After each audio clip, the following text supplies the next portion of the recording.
बिस्मिल्लाहिर्रहमानिर्रहीम। अस्सलाम वालेकुम नाज़रीन।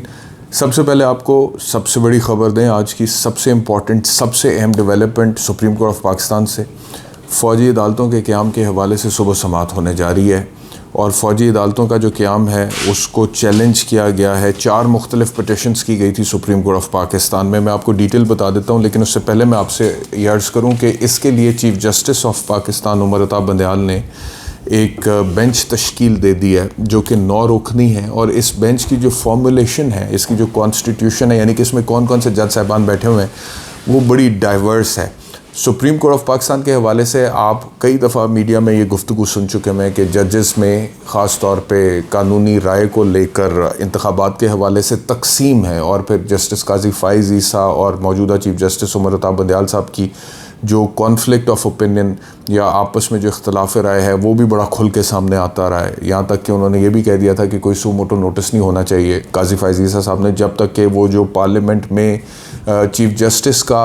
बेंच की कॉन्स्टिट्यूशन का या सू मोटो का जो इख्तियार है उस हवाले से मामला सेटल नहीं हो जाता, जिसके हवाले से बाद में जो registrar supreme court of Pakistan थे और उन्होंने सर्कुलर इशू कर दिया था कि ये फ़ैसला कि चीफ़ जस्टिस का जो इख्तियार कानूनी तौर पे है ये कोई 2 जूनियर जजेस नहीं कर सकते, और ये उसके ऊपर सर्कुलर आ गया था। तो बहरहाल एक तकसीम तो हम देख चुके हैं ना हिस्टोरिकल पॉइंट ऑफ व्यू से पिछले केसेस में, लेकिन ये जो बेंच बना दिया है chief justice of Pakistan Umar Ata Bandial ने, जिसने सुबह समाअत करनी है फ़ौजी अदालतों के क़याम के हवाले से कि 9 मई के वाक़यात में मुलव्वस जो अफराद हैं, जो सिविलियंस हैं, क्या उनका ट्रायल मिलिट्री कोर्ट्स में हो सकता है, नहीं हो सकता। इस केस की समाअत सबसे पहले मैं आपको बता देता हूँ कि सुबह कौन जज साहिबान करने जा रहे हैं। इस बेंच को हेड करेंगे chief justice Pakistan justice Umar Ata Bandial साहब, और उसके बाद इस बेंच में शामिल हैं जस्टिस काजी फ़ाइज़ ईसा साहब जो कि नेक्स्ट चीफ़ जस्टिस होंगे। अच्छा, उसके बाद जस्टिस सरदार तारिक मसूद साहब हैं, जस्टिस एजाजुल एहसन साहब हैं, जस्टिस सैयद मंसूर अली शाह साहब हैं। आपको मैंने काजी फ़ाइज़ ईसा साहब के हवाले से तो बता दिया कि इख्तलाफ राय चीफ़ जस्टिस साहब के साथ उनका बहुत सारे केसेस में सामने आया है, और बहुत सारे केसेस में वो बेंच का हिस्सा भी नहीं थे। बहुत सारे केसेस में जो इंपॉर्टेंट केसेस हुए हैं, मंसूर अली शाह साहब दूसरा वो नाम है जिन्होंने वो जो 4-3 हुकूमत करती थी ना इंतखाबात के केस में कि ये तो 3-2 का फ़ैसला नहीं है तो 4-3 का फ़ैसला है। 4 जजेस जिन्होंने कहा था कि इलेक्शंस के केस के हवाले से सू मोटो नोटिस तो हो ही नहीं सकता था 184(3) में, तो उन 4 जजेस में से एक जज मंसूर अली शाह साहब भी थे जिन्होंने चीफ़ जस्टिस से या 3-2 के फ़ैसले से डाइसेंट किया था। फिर जस्टिस मुनीब अख्तर साहब, फिर जस्टिस याहिया अफरीदी साहब, ये भी उन 4 जजेस में से एक जज हैं जिन्होंने डाइसेंट किया था, जिन्होंने कहा था कि 184(3) में इलेक्शंस के केस की समाअत ही नहीं हो सकती क्योंकि मामला नीचे लाहौर हाई कोर्ट में पेंडिंग है। उसके बाद जस्टिस सैयद मज़ाहिर अली अकबर नकवी साहब हैं और मिसेस जस्टिस आयशा ए मलिक साहिबा हैं। तो ये तो बेंच की तश्कील है जो सुबह केस को सुनेगा, और बड़ा डाइवर्स बेंच है। जो इख्तलाफ राय सुप्रीम कोर्ट ऑफ पाकिस्तान में पिछले दिनों में हमें मुख्तलिफ़ केसेस में नज़र आता रहा है, उस इख्तलाफ राय को सामने रखते हुए ये वो जितने भी जज साहिबान हैं इसमें वो अपोजिंग व्यूज़ वाले जजेस इस बेंच का हिस्सा हैं। यानी कि ये वो वाला बेंच नहीं है जिसके हवाले से हुकूमत पहले कहती रही है कि ये एक साइड के जज हैं, वो दूसरी साइड के जज हैं। तो ये जजेस जो हैं इसमें जो इख्तलाफ राय वाले जजेस हैं वो सब आपको उसमें एक जो सीनियर मोस्ट 9 जज साहिबान है सुप्रीम कोर्ट ऑफ पाकिस्तान के, वो इस बेंच के अंदर शामिल है। अच्छा, अब इन्होंने सुबह पिटिशन किसके ऊपर समाअत, किन पिटिशन्स के ऊपर समाअत करनी है, उसमें जो पिटिशन फ़ौजी अदालतों के क़याम के हवाले से या फ़ौजी अदालतों के क़याम के ख़िलाफ़ डाली गई है, उसमें एक पिटिशन तो इमरान खान साहब की तरफ से डाली गई थी जिसमें वकील उनके हामिद खान साहब हैं जो मेरे शो में अभी थोड़ी देर पहले थे, और उन्होंने मुझे कहा कि मैंने सबसे पहले पिटिशन डाली थी आज से कोई 19-20 दिन पहले, लेकिन वो लगी नहीं क्योंकि मेरी पिटिशन्स पे ऑब्जेक्शन लगा दिए गए थे। तो मैंने वो ऑब्जेक्शंस दूर करने की कोशिश की है, लेकिन वो मेरी पिटिशन जो है वो लगी नहीं थी। लेकिन उसके बाद 3 और पिटिशन्स दाखिल हुई हैं। उसमें एक पिटिशन दाखिल की साबिक chief justice supreme court of Pakistan justice Jawad S Khawaja साहब ने, उनके वकील हैं ख्वाजा अहमद हुसैन साहब जो सुबह रिप्रेजेंट करेंगे, बहस करेंगे वहाँ पे। दूसरी पिटिशन फ़ाइल की फ़ौजी अदालतों के क़याम के ख़िलाफ़ एतज़ाज़ एहसन साहब ने, उनके वकील हैं सरदार मोहम्मद लतीफ़ खोसा साहब। तीसरी पिटिशन फ़ाइल की करामत अली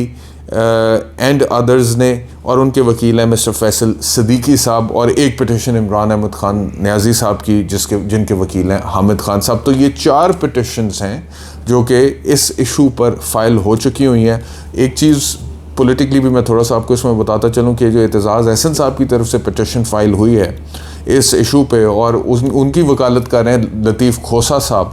और लतीफ़ खोसा साहब के घर क्योंकि इमरान खान साहब गए भी थे, और वो इमरान खान साहब का कोयटा वाला जो मर्डर का केस इमरान खान पे डाला है उसमें भी इमरान खान की वकालत कर रहे हैं। तो आज की खबर ये भी है कि पाकिस्तान पीपल्स पार्टी ने एतजाज़ अहसन साहब की और सरदार लतीफ़ खोसा साहब की पार्टी की बुनियादी रुकनीत भी मुअत्तल कर दी है। लेकिन मेरे ख्याल में ये लोग जो हैं एतजाज़ साहब, खोसा साहब जो हैं, ये मतलब कि इनका कद बहुत बड़ा है। पार्टी की रुकनीत इनकी मुअत्तल अगर हो भी गई है तो उसके बावजूद इन दोनों ने हमेशा से जो इनका माजी है देखा जाए अपनी एक इंडिपेंडेंट पोजीशंस ली हैं, और 2007 की जो वकला तहरीक थी उसमें दोनों ने ही बड़ा अहम किरदार अदा किया था। एतजाज़ साहब ने तो इवेंचुअली उसको लीड किया था, और वो तो सबसे मतलब कि फ्रंट लाइन पे लीडर थे उसके, और खोसा साहब भी लीडरान में शामिल थे। लेकिन सबसे पहले जिस वकील का सर फटा था वकला तहरीक में उसका नाम लतीफ़ खोसा था, और सर फटने के बाद खून उनका जो निकला था और उसके बाद जो पट्टी उन्होंने सर पे रखी हुई थी उसके साथ उन्होंने मीडिया को इंटरव्यू दिया था। तो ये 2 हज़रात वो हज़रात हैं। अच्छा, अब सुबह होने क्या जा रहा है सुप्रीम कोर्ट ऑफ पाकिस्तान में, ये भी मैं आपको बता देता हूँ इस पिटिशन के हवाले से। सबसे पहले सुप्रीम कोर्ट में मेरे ख्याल में सुबह ये बहस होगी कि ये जो पिटिशंस आई हैं फ़ौजी अदालतों के क़याम के ख़िलाफ़ के सिविलियंस का ट्रायल फ़ौजी अदालतों में नहीं हो सकता, ये मेंटेनेबल है या नहीं है। क्योंकि ये पिटिशंस 184(3 जो कि original jurisdiction of the supreme court है, यानी कि ये मामला कहीं नीचे डिसाइड हुआ नहीं है और उस फैसले के ख़िलाफ़ अपील सुप्रीम कोर्ट में नहीं आ रही है, ये बराह रास्त सुप्रीम कोर्ट में आ रहा है। अब मेरी जो कानूनी राय इसके ऊपर है मैं तो बहुत दफ़ा पहले दे भी चुका हूँ, दोबारा भी बता देता हूँ कि original jurisdiction of the supreme court में 2 ही बातें होती हैं कि जिसको देखना होता है, और सुप्रीम कोर्ट बराह रास्त किसी भी मामले की जुरिस्डिक्शन अज्यूम कर सकता है। उसमें पहली चीज़ तो यह है कि ब्रीच ऑफ फंडामेंटल राइट है, यानी कि किसी बुनियादी इंसानी हकूक़ की ख़िलाफ़ वर्जी हो रही है, और दूसरा पब्लिक इंपॉर्टेंस का केस है, मुफाद आमा का केस है। तो ये जो मामला है इसके अंदर ये दोनों चीज़ें पूरी होती हैं। अब सबसे पहले सुप्रीम कोर्ट जो है वो मेंटेनेबल, और जस्टिस शाइक उस्मानी अभी थोड़ी देर पहले मेरे साथ शो में थे, उन्होंने भी यही कहा कि उनके ख्याल में ये दोनों चीज़ें पूरी होती हैं और 184(3 की जुरिस्डिक्शन के ऊपर कोई प्रॉब्लम नहीं उठना चाहिए उनकी राय में भी। तो सबसे पहले तो सुप्रीम कोर्ट सुबह, और अगर मिसाल के तौर पे सुबह ये 9 जज साहिबान इसके ऊपर इतफाक़ करते हैं कि 184(3 में इस मामले को टेकअप किया जा सकता है, क्योंकि ये एक आइनी मामला है, क्योंकि फ़ौजी अदालतों का क़याम जब आखिरी दफ़ा पाकिस्तान में हुआ था और उस क़याम के ज़रिए से कुछ दहशत गर्दों को जो कि अदरवाइज सिविलियंस थे, यानी कि वो फ़ौज में तो भर्ती नहीं थे ना, दहशत गर्द थे, कलअदम तंजीमों से उनका ताल्लुक़ था, उनको भी ट्राई करना था जब फ़ौजी अदालतों में, तो उसके लिए आइन में तरमीम करनी पड़ी थी, 21वीं आइनी तरमीम, 23वीं आइनी तरमीम, और वो तरमीम की जो मुद्दत थी वो 2015 में शुरू हुई थी दोनों तरमीम की, और वो 2019 में ख़त्म हो गई थी। तो 2019 के बाद अब अगर कोई दोबारा ट्रायल करने फ़ौजी अदालतों में सिविलियंस के लिए, तो उसके लिए एक और आइनी तरमीम की ज़रूरत है, और आपको पता है आइनी तरमीम के लिए 2/3 अक्सरियत चाहिए होती है, वो इस हुकूमत के पास है नहीं। तो आइनी तरमीम के बगैर क्या ये मामला हो सकता है? It is a constitutional matter, and who is gonna decide a constitutional matter? The constitutional court decides. Supreme court को कहते हैं it is the constitutional court, क्योंकि लीगल इश्यूज़ को कॉन्स्टिट्यूशनल मैटर्स को डिसाइड करता है। It is not a court of first instance या trial court नहीं है जहाँ पे डिस्प्यूटेड फैक्ट्स को ज़्यादा देखा जाता है, यहाँ पे कानूनी निकात को देखा जाता है और आइन की तशरीह होती है। तो उस हिसाब से ये कॉन्स्टिट्यूशनल मैटर है, और सुप्रीम कोर्ट अगर ये समझेगा कि ये कॉन्स्टिट्यूशनल मैटर है, जो कि है मेरी नज़र में, तो मेरी कानूनी राय में, तो फिर ये जो मेंटेनेबिलिटी का बैरियर है कि 184(3 original jurisdiction of the supreme court, इसको ये क्रॉस कर लेगा। और अगर इसको ये क्रॉस कर लेता है तो ये मेरे ख्याल में पाकिस्तान की अदलिया की हालिया तारीख़ में एक बहुत बड़ा संग-मील होगा, क्योंकि ये जो 9 रुकनी बेंच है, मैं आपको कह चुका हूँ, वो इस मामले पर original jurisdiction of the supreme court 184(3 आज खुद नोटिस पे, ये वाला जो बेंच है, इसमें जो जज साहिबान हैं ये माजी में कुछ केसेस के हवाले से मुख्तलिफ आरा रख चुके हैं। तो अब इस एक केस में अगर मिसाल के तौर पे ये सब मुत्तहिद होकर ये समझते हैं कि इसमें original jurisdiction of the supreme court invoke हो सकती है, अस्कुर नोटिस वाला 184 थी, सुप्रीम कोर्ट बराह रास्त इसकी मेंटेनेबिलिटी जो है वो ले सकती है, ज्यूरिसडिक्शन एज्यूम कर सकती है, तो फिर ये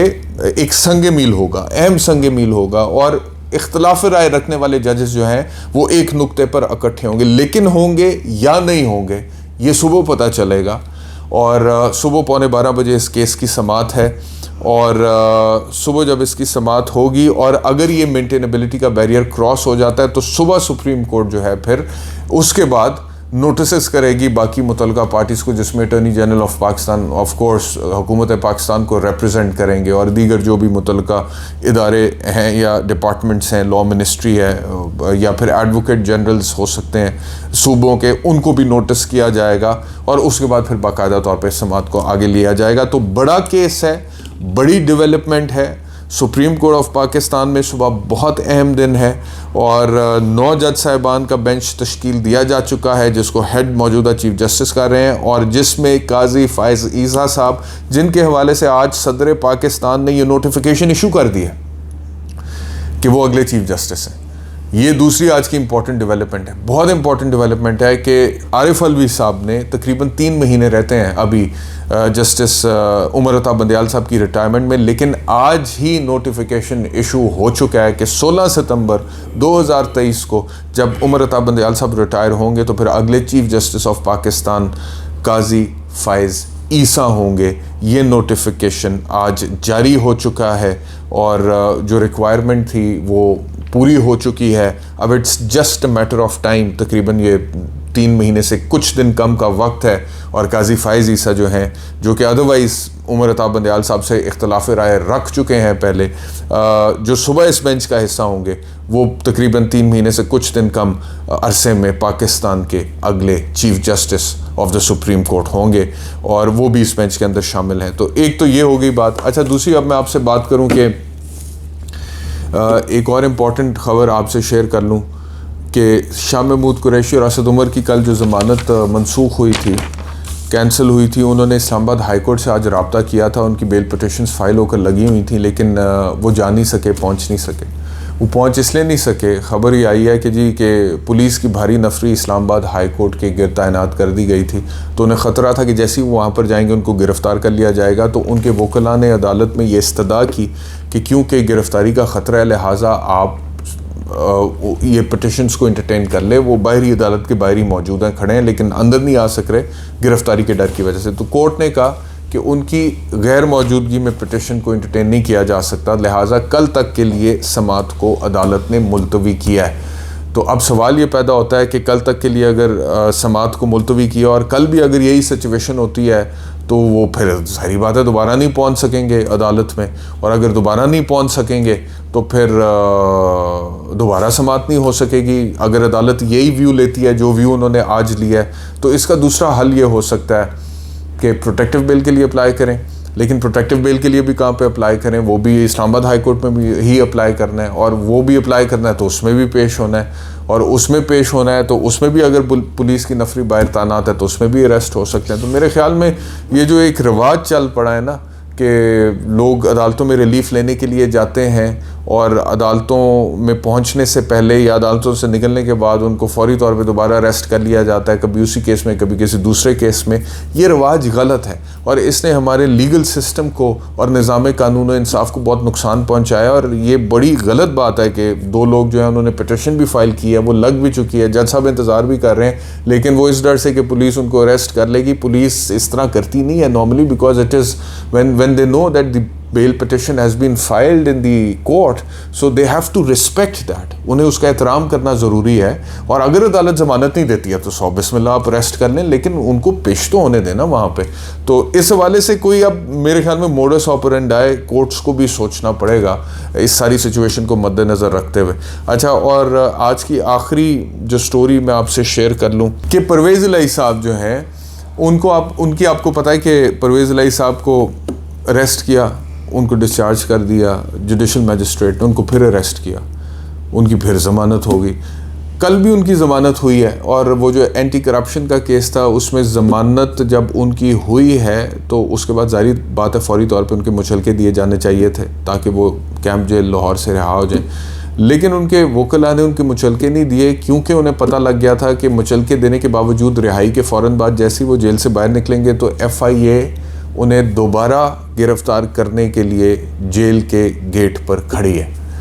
तो उन्होंने कहा जी कि इस वजह से फ़ायदा कोई नहीं है, यहाँ तक आएंगे फिर अरेस्ट होंगे, तो इधर भी एक दफ़ा ये अरेस्ट कर ही लें, एक ही दफ़ा इसमें भी दोबारा ज़मानत फ़ाइल करेंगे, फिर एक ही दफ़ा निकलेंगे। तो FIA ने अरेस्ट कर लिया। अब मैंने इस केस के हवाले से इंफॉर्मेशन ली है और मुझे पता चला है कि जिस केस में FIA ने अरेस्ट किया है ये मनी लॉन्ड्रिंग का केस है, और ये बिल्कुल फ्रेश FIA ने रजिस्टर किया, यानी कि कल अरेस्ट किया है, तो कल ही उन्होंने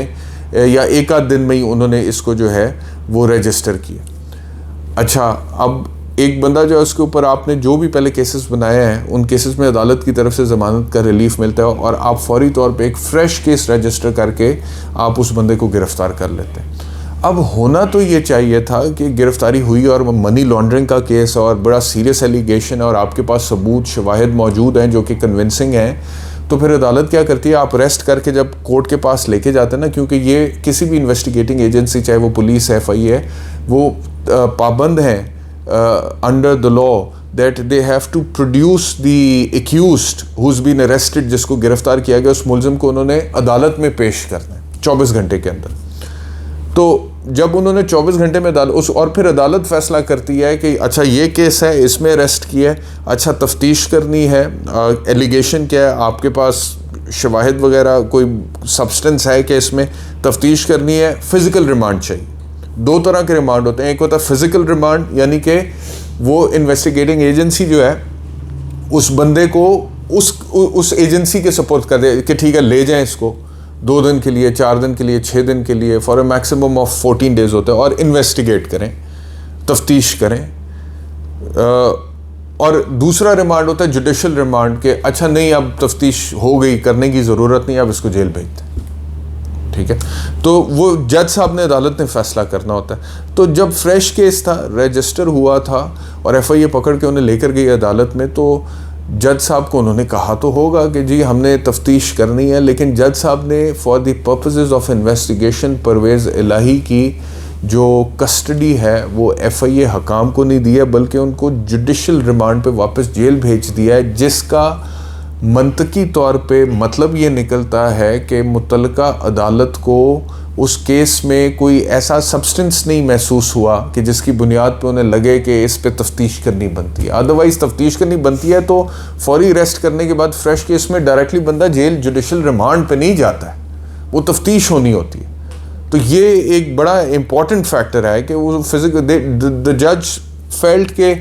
this arrest does not even deserve a physical remand at the hands of the FIA, तो उन्होंने जुडिशल रिमांड पे जेल भेज दिया। ये होता नहीं है नॉर्मली क्रिमिनल केसेस में। तो इससे एक इंडिकेशन या ये इजम्पशन इन्फर होती है कि जज साहब जो है उन्हें लगा कि यार इस केस में क्या इन्वेस्टिगेट करना है आपने, इसलिए मैं इसको वापस इसको जेल भेजता हूँ, ये जज साहब को लगा। अदरवाइज़ वो देते ना उनको, क्योंकि हर क्रिमिनल केस में मुलजिम का फिज़िकल रिमांड पे कस्टडी इन्वेस्टिगेटिंग एजेंसी, चाहे वो पंजाब पुलिस हो या वो FIA हो या वो एंटी करप्शन हो या वो कोई और कानून नाफिज करने वाला इदारा हो, नैब हो, तो वो देते हैं फिज़िकल रिमांड पे मुलजिम। लेकिन परवेज़ इलाही साहब को इस केस में नहीं दिया, तो जिससे लगता ही है कि जज साहब कन्विंस नहीं थे कि क्या इसमें तफ्तीश इन्होंने करनी है। तो बहरहाल ये एक और है, ज़ाहिर बात है कि जो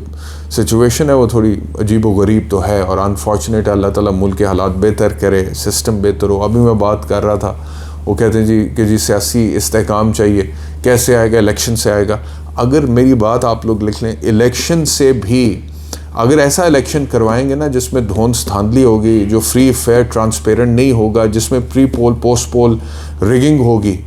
तो इस्तेहकाम फिर भी नहीं आएगा। एक बेचैनी और तज़ब्ज़ुब का जो एलिमेंट है वो लोगों के दिलों में कायम रहेगा, और ये जो पॉलिटिकल एक इंस्टेबिलिटी है ये भी कायम रहेगी। इस्तेहकाम किसी वो ऐसे इलेक्शन से नहीं आएगा जिसे कहते हैं ना गोंगलों से मट्टी झाड़ना, नहीं। अक्टूबर में अगर आप करा भी दें इलेक्शन, लेकिन वो मेरिट्स पे फ्री फेयर ट्रांसपेरेंट नहीं होगा, इस्तेकाम नहीं आएगा। इस्तेकाम सिर्फ एक सूरत में आएगा इस मुल्क में, जो कि अब चाहिए नहीं तो मैशत जो है किधर पहुंच गई वो सबको पता है। एक सूरत में इस्तेकाम आएगा और वो ये है कि आप सिस्टम में मेरिट को इंश्योर करें, चाहे वो इलेक्शंस हैं, चाहे वो अदालतें हैं, चाहे वो ब्यूरोक्रेसी है, चाहे वो पार्लियामेंट है, या वो कोई थाना पटवार खाना है। हर जगह पे मेरिट को इंश्योर करें। मेरिट पर कानून के मुताबिक, इंसाफ के तकाज़ों के मुताबिक चीज़ें डिस्पोज ऑफ होंगी तो इस्तेकाम आएगा, तो बैरूनी सरमायाकारों को लगेगा कि मुल्क जो है बड़ी साजगार माहौल है यहाँ पे, और यहाँ पे हमारा पैसा महफूज है और हम इधर पैसा लगाएंगे तो कल को हमें प्रॉफिट भी आएगा। इसी सूरत में इस्तेकाम आ सकता है। बाकी कोई ड्रामा करने से कि जी इलेक्शन हो गया है, लेकिन इलेक्शन पे ही सवालिया निशान उठ जाएं, ठीक है, और उसी में कई मेल प्रैक्टिसेस और रिगिंग की मिसालें सामने आ जाएं, तो इस तरह गोंगलों से मिट्टी झाड़ने से इस्तेकाम नहीं आएगा। इस्तेकाम जिसकी इस मुल्क को ज़रूरत है वो तब आएगा जब आप मेरिटोक्रेसी को इंश्योर करेंगे। तो खुदारा इस मुल्क में सिस्टम को चलने दें, मतलब कि मेरिट के इस सिस्टम को नहीं, ये जो गला सड़ा फरसूदा सिस्टम है इसकी बात नहीं कर रहा, मेरिटोक्रेसी के सिस्टम को चलने दें। बहुत शुक्रिया वीलॉग देखने के लिए, अपना ख्याल रखिए। अल्लाह हाफ़िज़।